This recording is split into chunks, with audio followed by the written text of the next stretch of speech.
কৰ্মশালাটো আৰম্ভ কৰা আমাৰ 3 দিনীয়া কাৰ্যসূচী মই প্ৰথম দিনটো থাকিলোঁ। তাৰ ছেকেণ্ড দিনটো মই কৰ্মশালাত থাকিব নোৱাৰিলোঁ কাৰণ আমাৰ NCCৰ কেম্পলৈ যোৱাৰ কাৰণে ফৰ্ম ফিল-আপ কৰি মেলি জমা দিবলৈ দিছিলে আৰু মই ভাবিছিলোঁ মই ছেকেণ্ড দিনাখনেই চব কৰি থৈ আহিম, কিন্তু নহ'লে। এইটো আজিৰ ভিডিঅ', অৰ্থাৎ আজি আমাৰ কৰ্মশালা শেষৰটো দিন আৰু সকলোবিলাকে ইমান ধুনীয়াকৈ মন দি শুনি আছে। তেহেঁতি এই কৰ্মশালাত কি কিনো শিকিলে সেইটোকে শুনকচোন।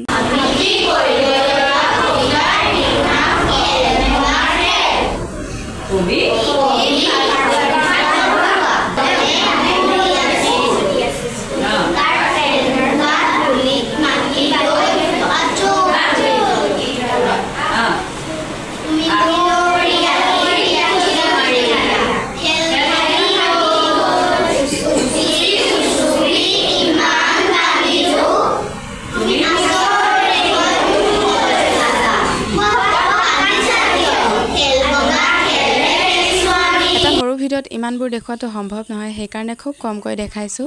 আৰু আজি শেষৰটো দিনত সকলোকে এটা এটা কবিতা আবৃত্তি কৰি আজি আমাৰ কৰ্মশালা শেষ কৰা হৈছে।